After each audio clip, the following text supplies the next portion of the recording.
This dog cake looks just like strawberry shortcake, but it's made with dog-safe ingredients so your pup can go nuts for their birthday. John John is loving this cake, and I know your dog is going to love it too. Let me show you how to make it. So I'm going to show you guys how to make this dog-safe birthday cake that you can make for your fur baby on their birthday. This is a play on strawberry shortcake. So if your dog loves strawberries and they love whipped cream, they are going to love this strawberry cake for dogs. So first thing, we're going to preheat our oven to 350 degrees. And next I just have a large mixing bowl. This recipe is super easy. We're just gonna mix this up in a mixing bowl, but if you wanna use a hand mixer or a stand mixer, you can also do that as well. And so you guys only need a few simple ingredients to make this dog-safe birthday cake. The first is going to be peanut butter. And I'm using Costco organic creamy peanut butter. This is what we buy for us because I think it's the best tasting peanut butter out there, you guys, and it's safe for dogs. This peanut butter only has 2 ingredients, which is organic peanuts and salt. And now if you're wondering about salt for dogs, it's a common misconception that dogs actually can't have salt. Couldn't be farther from the truth. Dogs actually need salt for their bodies to function just like humans do. But your dog can get too much salt, and if that happens, it can cause salt toxicity. So that may be where the rumor lies that dogs can't have salt. So if you're giving your dog a little bit of peanut butter with some salt in it, it's totally okay. This allows you to buy the same peanut butter for you that you would for your dog. But if you have a salt-free peanut butter, you could totally use that as well. There are a few ingredients that you need to completely avoid in peanut butters when sharing peanut butter with your dog. The number one being xylitol. Xylitol is incredibly toxic to dogs, so don't give that to your dogs at all if your peanut butter has that in it. And then you also want to avoid added sugars, natural flavors, and seed oils. These are all things that are not necessary at all in peanut butter, but some brands will put them in there, but your dog does not need to have those. So we're gonna add 226 grams of peanut butter to a large mixing bowl. And now I'm sure you're gonna be paid a visit from your dog. Even if they're in their lounging spot, they'll probably make their way into the kitchen when you open the peanut butter. You can give them a little lick as they help you.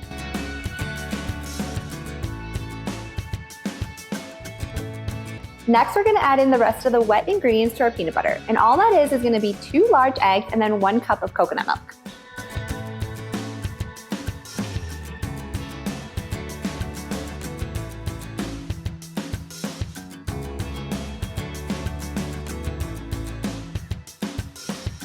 And now you just want to make sure that you guys are using a dog-safe coconut milk as well. I love using coconut milk for dogs because it has healthy fats for them, but you want to make sure that you avoid coconut milk that contains added flavors and gums. Many coconut milks will contain natural flavors as additives. They'll also contain things like guar gum or gellan gum, so you want to avoid those because those can upset your dog's stomach. You also want to avoid added sugar if you see that in there as well. My favorite brand of coconut milk is Jiva Organics, and I'll link it in the description for you guys. All it is coconut and water, and so that's what I buy for me. I also use that for John John as well, and he does great with that. And so you just want to give this a little whisk to mix up the eggs and the peanut butter. If you guys don't have coconut milk, you could also use oat milk. Just make sure you're using an oat milk where the only ingredients are oats and water. Again, oat milk can have added natural flavors or sugars or other things like that your dog really doesn't need. You want to make sure that you guys are avoiding almond milk. Dogs cannot digest almonds, and so while it may seem like a healthy choice, it's really not good for your dogs at all, and they can really cause their stomach to become upset, so don't give them almonds or almond milk. And then of course, you guys also want to avoid dairy. Dairy is inflammatory for dogs. While some dogs can handle it, most dogs are lactose intolerant. If you know that your dog can have dairy, I would recommend using like an A2 organic dairy if you're going to give them dairy milk at all.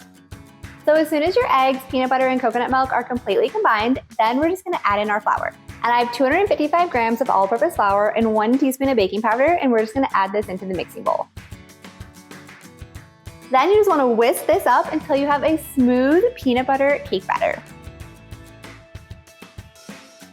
Then I'm gonna swap out my whisk for a spatula. This is gonna help me mix in all those pieces that are stuck in the whisk, and it's gonna help me transfer this batter to the cake pans. Once everything's completely combined and you don't have any dry bits of flour, then it's ready to transfer to the cake pans. So I have 2 6-inch cake pans here, and I'm gonna line these with non-toxic parchment paper.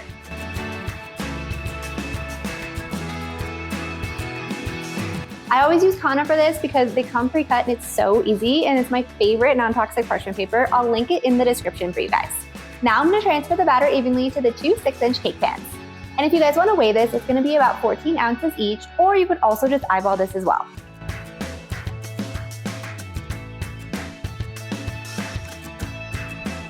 Then you want to go ahead and make sure that you spread out this batter evenly. Now we're going to bake these at 350 degrees for 25 to 30 minutes.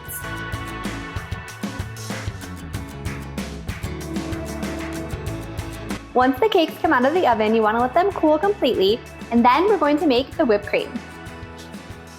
So we're going to make my dog-friendly whipped cream for the frosting for this strawberry shortcake for dogs. So I'm using organic coconut cream and just a little bit of honey. And now you want to make sure that you guys are using a coconut cream that is made for making whipped cream. Sometimes they don't whip up as good, and so you want to make sure you're using one that does. I really love using this brand, the Let's Do Organic. I find that it works really well. And so you want to make sure that this has been chilled in the fridge for at least 24 to 48 hours before you start this. I usually have one of these in my fridge at all times, that way I can just pull it out when I need it. And then we're going to sweeten this with just a little bit of raw honey. So once you guys open your can of coconut cream, it's going to be solid on top. So we're gonna scoop out this solid part and put it into our mixing bowl. This is what's gonna whip up as whipped cream. Once you guys hit coconut water, which is gonna be down at the bottom here, you don't wanna put any coconut water in the mixing bowl because that's not gonna whip up and stay firm.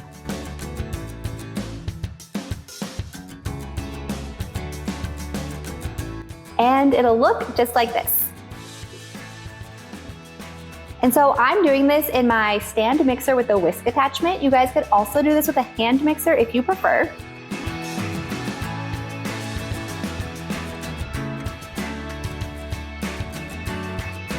So once you guys get all the heavy whipping cream out of the can, you'll have coconut water left.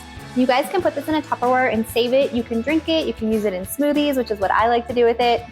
And then we're just gonna add a little bit of raw honey for sweetener.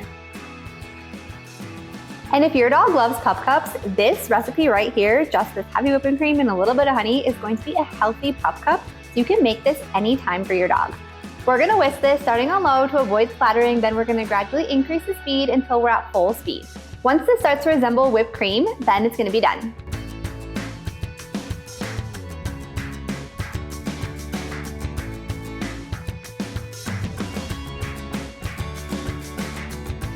As you can see, the honey is all combined and it's stiff, so this is ready to go. This dairy-free whipped cream is also delicious. You guys can totally eat this too. So I'm just gonna transfer this to a small bowl and I'm gonna stick it in the fridge while we get everything else ready to assemble our cake. Now we're gonna cut up our strawberries, and you wanna make sure that you guys are cutting off the stems. While humans can eat the stems of strawberries with no issues, dogs will have stomach upset if they do eat the stems, so you don't wanna let them eat those leaves. Strawberries have great benefits for your dog. They have vitamin C, they have antioxidants. They can actually also help clean the plaque off their teeth. And if your dog doesn't like strawberries, you guys can top this cake with blueberries, you can do blackberries, you can do raspberries, bananas, apples, any other dog-safe fruit that your dog likes, you can use in place of strawberries or in addition.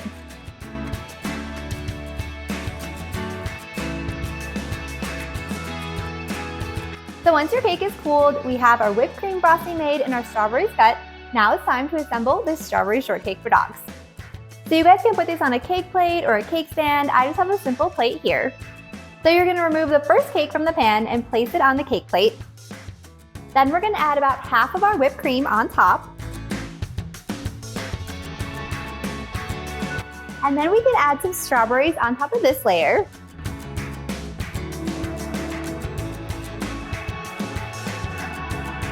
Then we're gonna top with our second cake layer. And now we're just gonna add the rest of the whipped cream on top. And then we're gonna top with the remaining strawberries.